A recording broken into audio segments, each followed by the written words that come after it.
How y'all doing? Garret, how you doing? Sorry, can I take a quick minute? Thank all the high school coaches that came a few weeks ago to our coaches clinic. It was a really, really special time for this staff and just getting to hang out with those guys. Questions? Garret, how have you been able to relate with the younger guys on the roster yourself? It's been pretty good. Obviously not that far removed from playing, so kind of see the game the same way. Some of the defenses that we see nowadays is obviously what I saw as a player. And then obviously being around Coach Satt and Coach Roll previously, that really, really helped me with the familiarity of this offense that we're going to run. Hey, Coach Roll said you've seen 4 offenses in 6 years with all the coaches that you've worked with.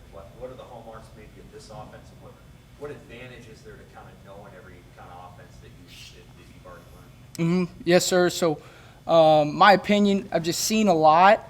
Obviously, a lot of people run the same stuff. I'm a firm believer in showing the guys NFL tape. So if you saw me about 4 or 5 hours ago in the morning, I was breaking down some NFL tape because I think if they see the best of the best do it, they learn better than going to see a guy that, on the same playing level.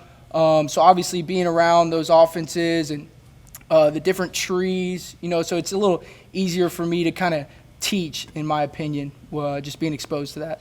What guys did you show them? What NFL guys? It's really everybody. A lot of guys like the Jamar Chase, they like the Justin Jefferson, the Tyreek Hill. My personal favorite's DJ Moore, obviously. It's really just anybody. Whatever I can kind of get my hands on, and it's like my personal project throughout the night or the early mornings.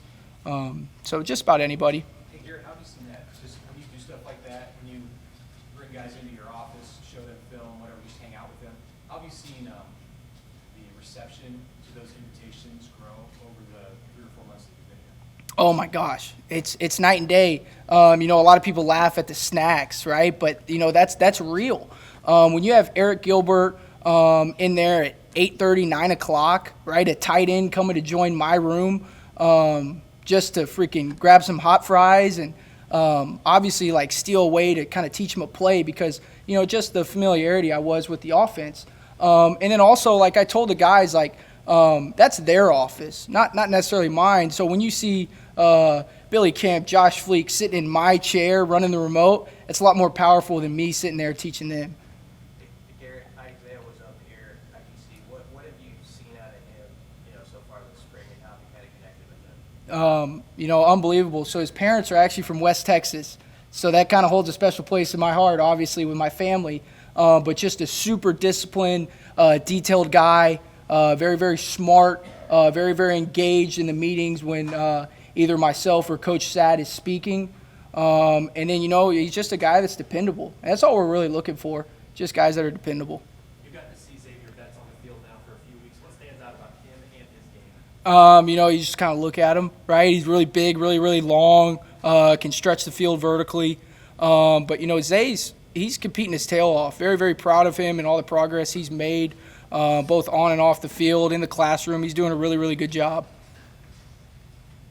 Who's going to step out in the wide receiver room? I don't want to kind of individualize anybody because I think that would kind of not disrespect the room, but take away from all the work that Cooper Hausman's doing, Elliott Brown, Roman Mancini. So I don't want to individualize anybody from that aspect. I hope that's not disrespectful in any way. Last week, Coach Barthel was telling us he's really in the developmental stage right now. What do you feel like you are in terms of bringing the guys along? Yes, sir. We are a developmental program. So as you see, like we are getting a lot of reps. We got just in my room alone, we got 180 reps last Thursday. So that's as good as teaching as you can get once you're on the grass and actually doing it.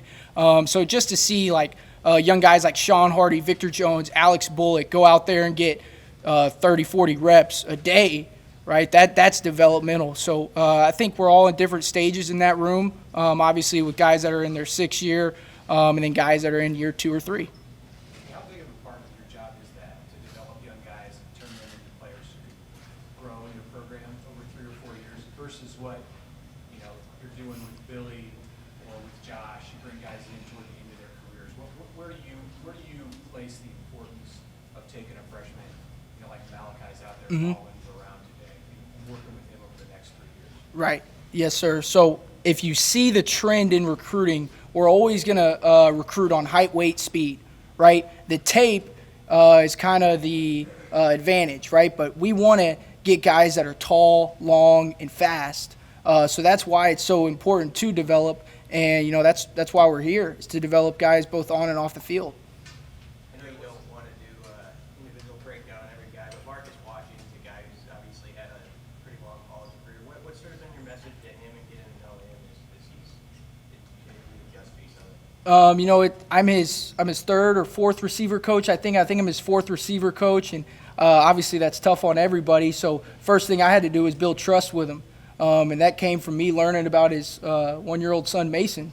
So obviously he's got stuff that off the field that he's working for, which everything.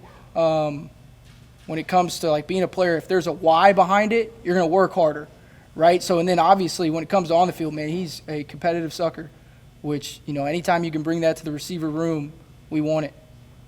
Garret, how about Josh Fleets? What's that transition been like, kind of going from peers to the coach-player relationship? It's been awesome. One, because, I was asked earlier, I got to be in 4 offenses in 6 years. He's been around those. He's been around 2 of them. So sometimes, a lot of the times when I speak, I can kind of speak his language, and then also there's 2 or 3 times where I'm showing a clip and he's on the clip, right? And then obviously, we're installing the brand, we're installing Husker speed, and he knows that. So anytime he's on the field and can kind of show what Husker speed really looks like, that speaks volumes to the room. What's Husker speed? Playing with overwhelming effort, play after play. Garret, obviously you're the young guy on staff. You have all this energy. How much fun are you having being here and coaching these guys? Yes, sir. I'm having the time of my life. Not only because of the room, right? Everyone asks what I love about Lincoln. The first thing I say is my players. But then, too, I get to be around Coach Sat and Coach Rule every day who, you just look at, we are identical. All 3 of us are coaches' kids, right? We care a lot about football and we care a lot about kids. So me getting to wake up every day and go see those 2 guys is a dream come true for me. Coach Rule said, you've worked with some pretty tough coaches, and Coach Rule's kind of known for coaching his coaches up. How much do you welcome the constructive criticism from Coach Rule and Coach Satterfield, knowing this is your first stint as a position coach? Yes, sir. So what's awesome is both of those guys have coached every single position on offense. I think Coach Rule maybe didn't coach running backs, but Coach Sat, he's coached every position. So when they talk, it's not like you're just listening to a guy that's always coached quarterbacks his whole career. No, this is a guy that Coach Sat played receiver, coached receiver. So when he speaks, you got to perk your ears up and listen. And then that's how you grow as a coach, as a person, is just taking that criticism and getting better from it. Is there a different vibe, a different feeling from the NFL compared to college football? Does this feel a little different right now than maybe a year ago? Actually, I don't think so. So I got to text a few guys yesterday because, OTA started for a couple teams and was just wishing them good luck. And, OTA is a little bit different than this. I think they can only lift and meet.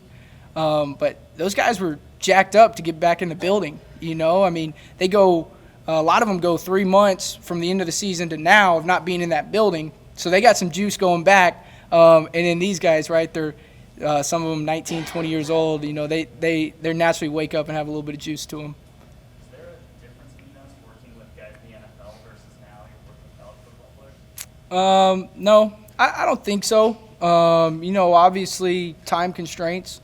That's probably the biggest deal in my opinion. But I always go back to the Nick Saban quote. They don't care about how much you know until they know how much you care, and that's every level, right? Anything else for Garret? All right, thanks. All righty. Thank y'all. Y'all have a good day.